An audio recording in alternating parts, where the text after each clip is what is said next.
Unadhani ni kwa nini usaliti umeongezeka kwenye ndoa za siku hizi? Kuna swali moja ambalo watu wengi wamekuwa wakijiuliza kwa miaka mingi na ya hivi karibuni pia. Kwa nini usaliti unaonekana kuongezeka kwenye ndoa? Kwa nini watu wanaopendana, wanaoahidiana mbele za familia, marafiki na Mungu baadaye kujikuta wakivunja ahadi hizo?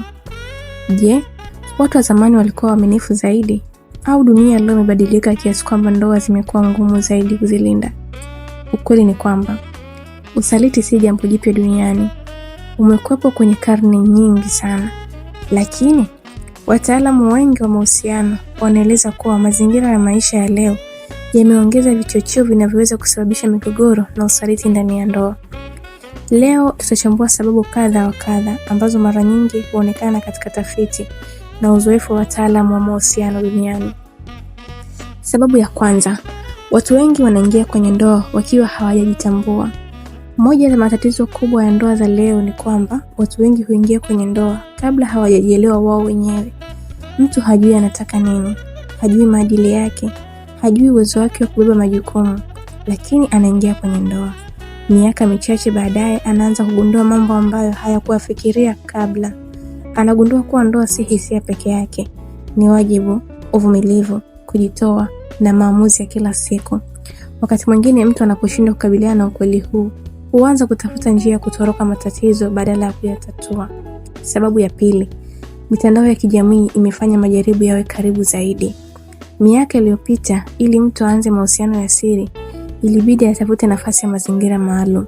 Leo hali hii imebadilika kabisa. Simu moja mkononi inaweza kukutanisha na watu kutoka sehemu yoyote ile duniani. Mtu anaweza kuanza mazungumzo ya kawaida, kesho anageuka rafiki, baadaye anageuka ukaribu wa kihisia, hatimaye anaharibu ndoa.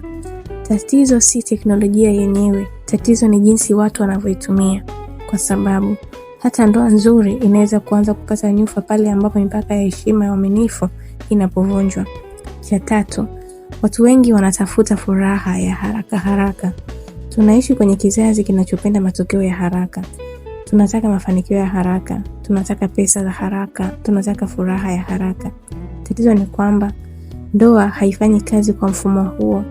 Ndoa inahitaji muda, kujifunza, kusameheana na pia inahitaji kuvumiliana. Lakini baadhi ya watu wanapokutana na changamoto kidogo tu, huanza kutafuta mtu mwingine anayefanya wajisikie vizuri kwa muda mfupi.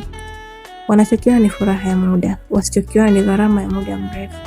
Sababu ya 4, ukaribu wa kihisia umepungua. Watu wengi wanaishi nyumba moja lakini hawaongei. Wanalala kitanda kimoja lakini mioyo yao iko mbali. Wanatumia saa nyingi kwenye simu lakini dakika chache za kuzungumza na wenzao. Kadri ukaribu wa kihisia unavyopungua, ndivyo nafasi ya mtu kutafuta mtu wa kumwelewa nje ya ndoa inaongezeka. Mara nyingi usaliti hauanzi kitandani, hauanzi kwenye mazungumzo. Huanzia kwenye mtu anayesikiliza pale ambapo mwenza hamsikilizi. Huanzia kwenye mtu anayejali pale ambapo mwingine ameacha kujali. Sababu nyingine ya 5, wengi wanachanganya mapenzi na msisimko. Hii ni sababu kubwa sana. Mapenzi ya kweli yanaweza kudumu kwa miaka mingi, lakini msisimko wa mwanzo wa mahusiano hupungua kadri muda unavyopita. Watu wengi hawajui tofauti hiyo. Wanapohisi msisimko wa mwanzo umepungua, wanafikiri upendo umeisha. Ndipo wanapoanza kutafuta mtu mpya. Mtu mpya huleta hisia mpya, mazungumzo mapya, msisimko mpya. Lakini baada ya muda mzunguko huo hurudi tena kuwa kama awali. Kwa sababu tatizo halikuwa mwenza wa kwanza. Tatizo lilikuwa kutoelewana jinsi ya mahusiano ya muda mrefu yanavyofanya kazi. Sababu nyingine ya 6, matatizo ya mawasiliano. Wataalamu wengi wa mahusiano wamekuwa wakitaja mawasiliano kama moja ya nguzo muhimu za ndoa. Lakini pia ndio eneo ambalo ndoa nyingi zinaangukia. Watu hawaelezani hisia zao, maumivu yao, matarajio yao. Badala ya kuzungumza wananyamaza, badala ya kutatua wanaficha. Na matatizo yanapokusanyika kwa muda mrefu yanajenga umbali mkubwa kati ya wawili hao. Sababu ya 7, baadhi ya watu hawakuwa tayari kuwa na uaminifu kwa muda mrefu. Ukweli ambao watu wengi hawapendi kusikia ni kwamba si kila mtu anayeoa au kuolewa alikuwa tayari kwa ndoa. Wengine waliingia kwa presha za familia, wengine kwa sababu ya umri, wengine kwa sababu ya mazingira, lakini hawakuwa tayari kiakili kubeba wajibu wao wa uaminifu wa maisha yote. Matokeo yake, changamoto zinapokuja, wanarudi kwenye tabia zao zile zile za zamani. Je, usaliti ni mwisho wa ndoa? Sio lazima. Kuna ndoa ambazo zimevunjika kwa sababu ya usaliti, lakini pia kuna ndoa ambazo zimepona baada ya usaliti. Kilicho muhimu ni ukweli, majuto ya kweli, uwajibikaji na utayari wa kurekebisha kilichoharibika. Hata hivyo, kupona kunahitaji juhudi kubwa kutoka kwa wahusika wote wawili. Funzo kubwa. Watu wengi huuliza, inawezaje kumzuia mwenza wangu asinisaliti? Lakini swali bora zaidi ni, ninawezaje kujenga ndoa yenye afya, mawasiliano mazuri na ukaribu wa kihisia? Kwa sababu hakuna njia ya kumdhibiti mtu mzima 100%, lakini kuna njia za kujenga mazingira yanayokuza upendo, heshima na uaminifu. Mwisho wa siku, usaliti huanzia siku mtu anapofanya kosa. Mara nyingi huanzia muda mrefu kabla yake.